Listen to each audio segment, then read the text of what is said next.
안녕하세요. 라이프노트입니다. 오늘 제가 다룰 주제는 바로 이 노동소득과 투자에 대해서 이야기를 한번 해보려고 합니다. 우리는 죽을 때까지 운명과 그리고 숙제죠. 과연 투자를 안 하고서 우리는 먹고 살 수는 없을까라는 생각을 해볼 필요가 있는데, 투자를 안 해서 금수저가 아닌 이상 안 해서 먹고 살 수는 없습니다.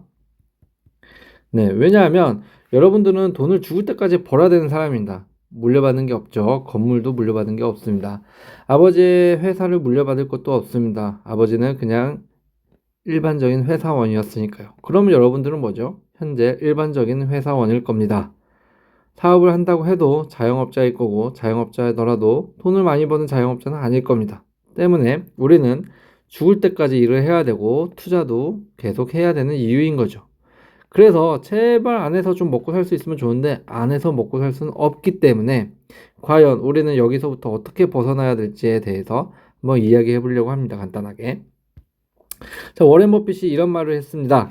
잠자는 동안에도 돈이 들어오는 방법을 찾지 못한다면 당신은 죽을 때까지 일해야 할 것이다.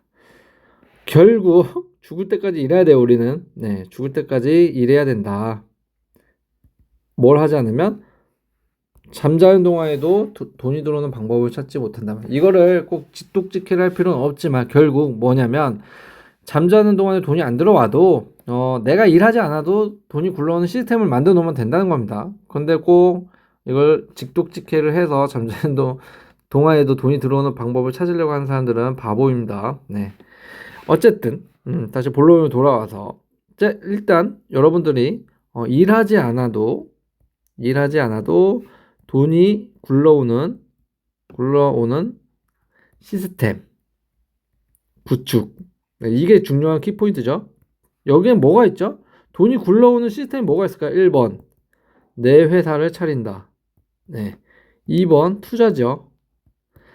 이거 두 개뿐이 없습니다. 돈이 굴러오는 시스템. 내 회사를 차려서, 키워서, 예를 들어서 내가 자영업 가게를 한다. 그러면 1호점, 2호점, 3호점, 10호점까지 내서 계속 월 얼마씩 지점마다 버는 수익을 내가 받는 거죠.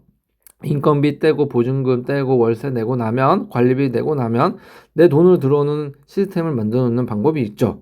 아니면 내가 회사를 만듭니다. 뭐 수입하는 회사든 유통회사든 아니면 수출하는 회사든 제조회사든 무엇인가를 만들겠죠. 그래서 그 회사가 잘 돼서 직원이 1명, 2명, 10명 늘어나서 그 직원이 돈을 벌어다 주는 시스템을 만든다면 여러분들은 죽을 때까지 일을 안 해도 됩니다. 물론 사업이기 때문에 내가 신경 써야 하는 부분은 계속 따라다니겠지만, 근로소득처럼 내가 꼭 일을 해서 돈을 받아내는 그런 시스템은 아니라는 거죠.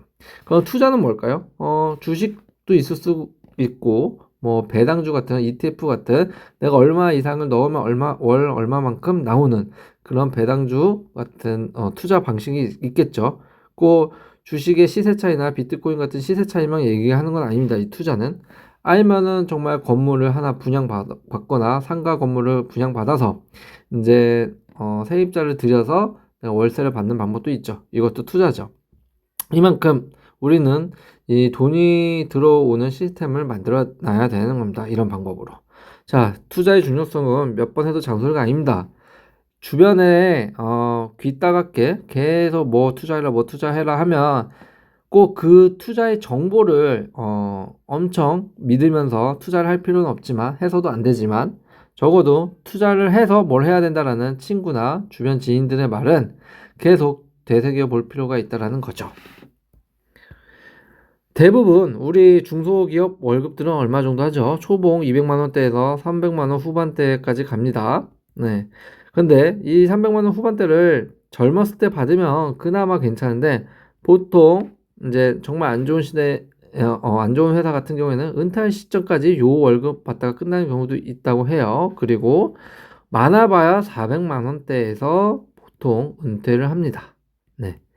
왜냐? 은퇴 시기도 더 빨라졌기 때문에 더 오래 일도 못하죠. 네.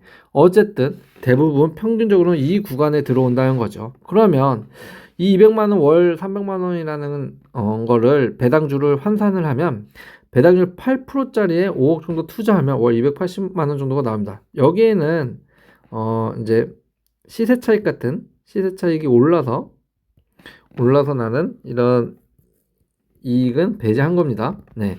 오로지 그냥 투자만 했을 때 떨어져도 상관없죠. 배당주는 계속 월 얼마씩 나오는 건 마찬가지이기 때문에 어쨌든 이런 이득 모두 무시하고 그냥 배당률 약 8%짜리에다가 5억 정도로 투자를 하면 월 280만 원 정도 나오는 겁니다. 결국 중소기업의 월급이 나오는 거죠. 투자만 해도. 자, 그럼 5억은 월 100만 원씩 40년 저축해야 하는 금액이에요. 정말 힘들죠. 월 100만 원씩 저축을 한다는 거는 무슨 말이냐? 내 생활을 쪼갠다는 소리예요. 쪼갠다. 네. 내 생활 쪼개지면 어떻게 되죠? 쓸 돈이 없어집니다. 쓸 돈이 없어지면 어떻게 되나요? 궁핍해지죠. 네.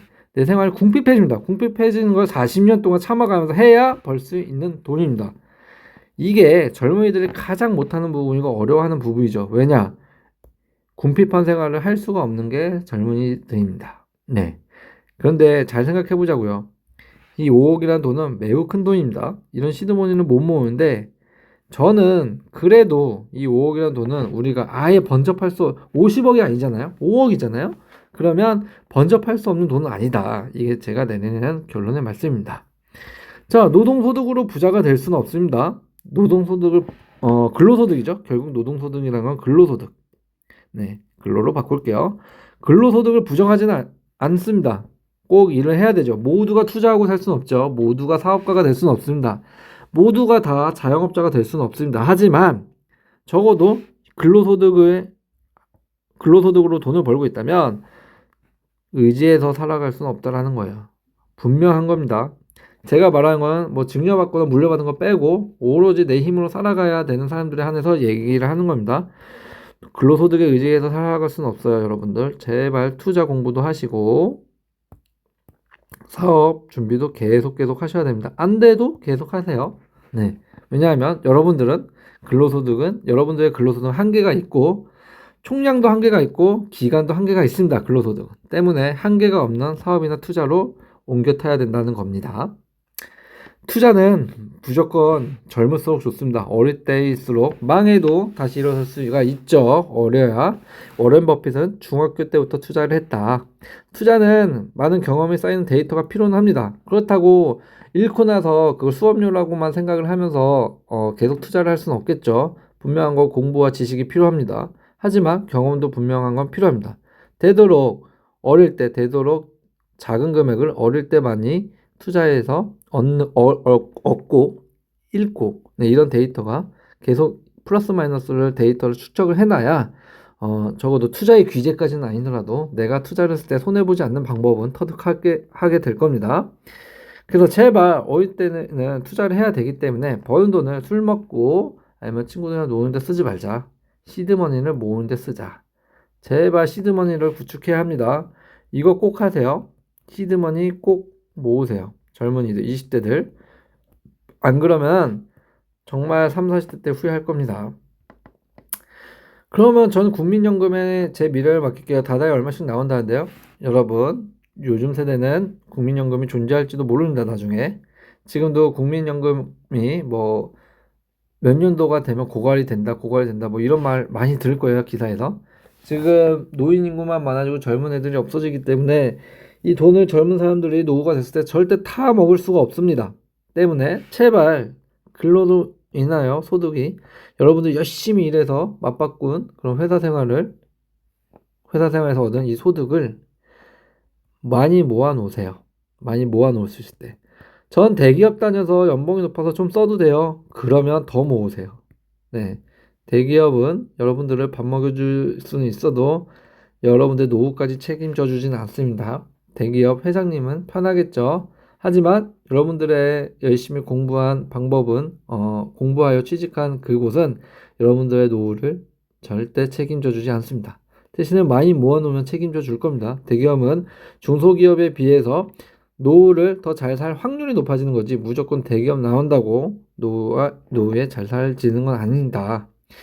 꼭 그 부분을 알아두시기 바랍니다.